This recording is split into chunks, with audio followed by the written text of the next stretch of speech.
So I have to think, even he's already somewhat addressed some of the stuff I was going to talk about in terms of the bone itself, being I thought there were some people that hadn't maybe had a great appreciation for bone biology. So where I just wanted to address is start off from kind of an overview of just the metastatic process and how some of physics may help play a role in some of the questions that we have. So here off, we're starting at the left with a primary tumor. The big question we have, and we're still trying to understand, is why does tumor like to metastasize to specific sites? Again, we see that in bone metastasis, or in prostate cancer metastasis, it favors the bone. So the most common site, almost 100%, as Ken indicated earlier this morning, will tend to go to bone, versus around 50% or less to other sites.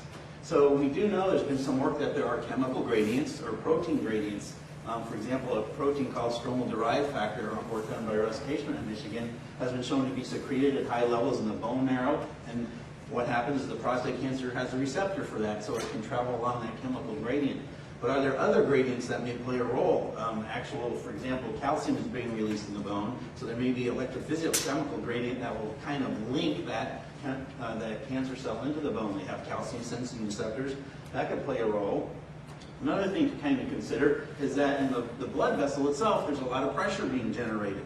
When that blood vessel enters into the bone, it actually becomes a sinusoid. And so we believe there would be more stasis within the sinusoid. There would be less pressure, perhaps, within the sinusoid than what's happening systemically. Perhaps there's a pressure gradient that can help drive the cancer cells to want to get into the bone and perhaps stay there. Something that hasn't really been explored very thoroughly. So when we get to the bone, we can get a variety of different effects. And again, coming back to the human, this is what we're treating. And the top shows a woman with breast cancer. And what occurs here is you can see these punched out darkened holes. That's what we call the osteolytic lesion, which is what you've been hearing about most of the time so far. That's where these osteoclasts get in there and absorb the mineral and cause bone destruction. In prostate cancer, we tend to see these lesions where you'll see these white spots.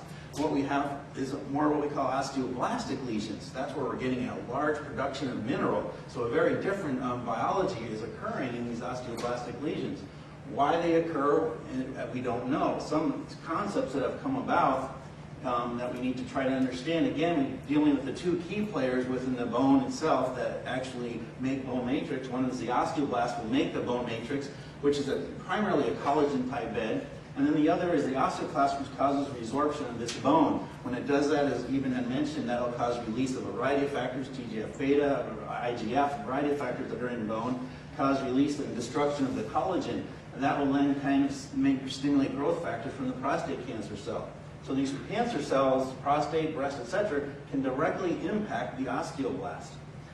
So we do know about chemical factors, proteins that are being secreted from these osteoblasts to do this. But we don't know, what about physical forces that might be happening in the marrow?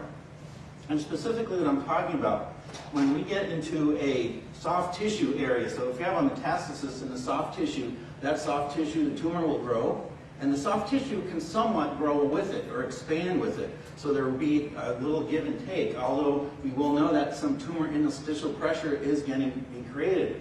What happens in the bone is a different story. In the bone, we have more of a fixed environment, and as the tumor grows, there's not going to be as much give in there, and will more pressure be generated? We don't know those questions, and we want to start asking those types of questions. Been wanting to do this for years and didn't know a good way in our mouse models to measure this.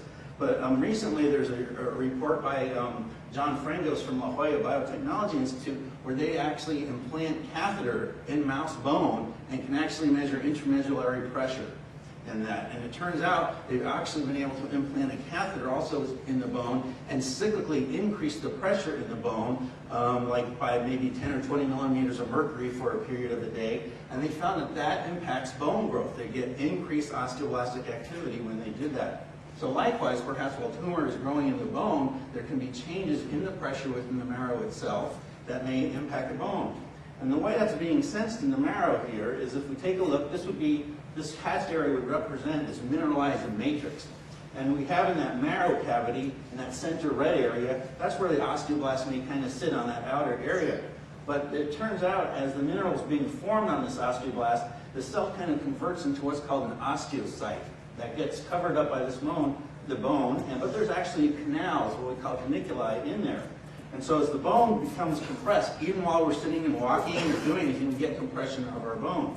And those compressive forces are then felt as mechanical transduction, both as direct compression of the osteocyte and also as shear forces. And those turns out that there's signal transduction that occurs and can impact that type of activity from there. So these are basic questions we want to ask now. And this system that's been somewhat worked out in terms of normal bone biology. What are some of the factors when tumor is growing in bone that can impact the overall growth of the cancer?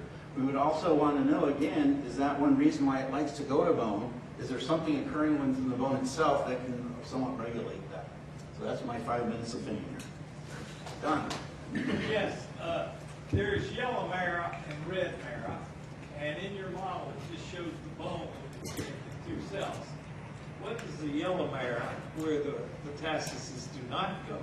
So the yellow marrow would tend to be more of the adipose tissue that's occurred. So it's not the bone, that sets it up. You're right, it's the red marrow. And as we get older, we get more of that yellow marrow. So, and we're getting, what's happening is we're getting less support for the synthesis of hematopoietic cells. And so we see less red marrow, we get more of this yellow marrow. And Ken, on the rapid autopsies, I mean, what do you see when you see these metastases? Do you see it mostly red marrow? Almost always just Now you can convert the marrow with temperature from yellow to red, as Tuggies did, by bringing the rat tail up into the abdomen. Does that change the metastasis pattern?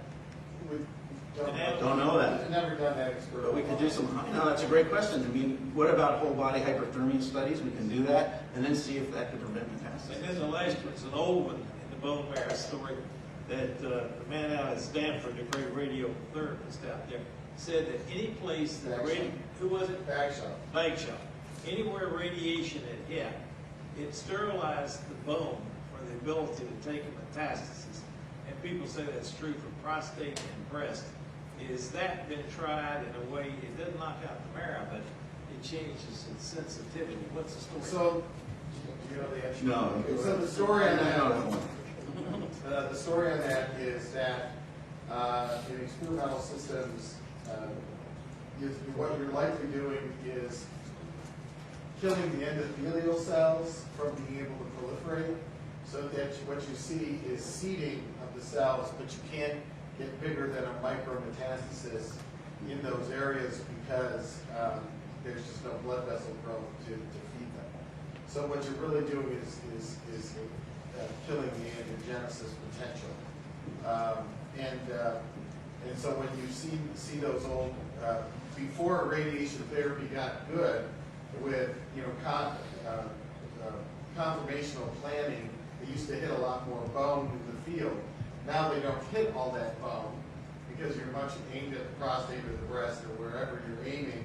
And so actually what Bagshaw used to see, because they had these big box fields, the patients would get mets all over their bones, but not in the pelvis where they had been hit with the radiation. You don't see that anymore because the patients actually are too good at aiming the radiation beam. So, Question? Yeah, so is there a way to quantitatively distinguish between the guiding to the bone via external chemical gradients versus the going everywhere but preferentially growing in the bone? I mean, those are two different possible explanations for why prostate cancer likes to go to the bone. And are there studies that try to compare which is really more important than the other? So that's a great question. It's a big struggle we have, and we often talk about seeding. The actual seeding. Do we see these more tumors because there's more seeding versus the ability to grow in the bone? We don't have a great way at that, but some of the studies we do is that where we inject, for example, we'll do intracardiac injection. So the cells are going right into the circulation, and if we look, within 24 hours, obviously we'll see cells everywhere. But then you can also do direct injection to the bone. So we'll also directly inject directly into the tibia and to look right. So we can look at the direct tumor growth rate and see if there's an impact there. So we try to get at that question in various model ways, but it's a true challenge to be able to address that. There are people that are looking at circulating tumor cells. We do know that actually if we inject, for example, a tumor subcutaneously, within a week we can identify cells actually that quickly that are circulating. So I think both of those guys have comments on this. Bob? Yeah. Just real quickly, from our, and addressing your question, in our rapid autopsy program, when we look at where the tumor is in patients who have expired, there's no question that the majority of the tumor is in the bone. That's not a question whatsoever. But I'm inclined to favor seeding soil because we can see in the liver and other organs little grains of rice throughout the visceral cavity of tumor. So it's not that the tumor doesn't go to those organs. It goes there, but it doesn't, apparently, it doesn't like the soil as much as it does in bone. Now, Ken has some beautiful pictures that he's shown in the past of visceral mets, where the mets have exploded. I mean, they love the liver, they love the visceral cavity.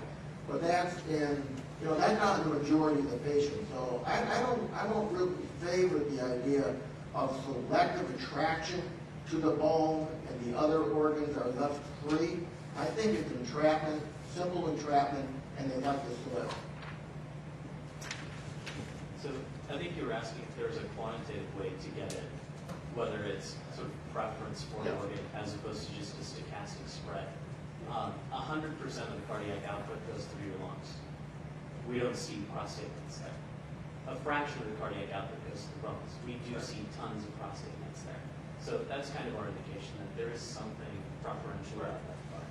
Right, so I was almost asking the other way, I was almost asking whether this other effect really was important at all, given, but I don't know, probably is at some level. Right. Right here. There's pretty good evidence that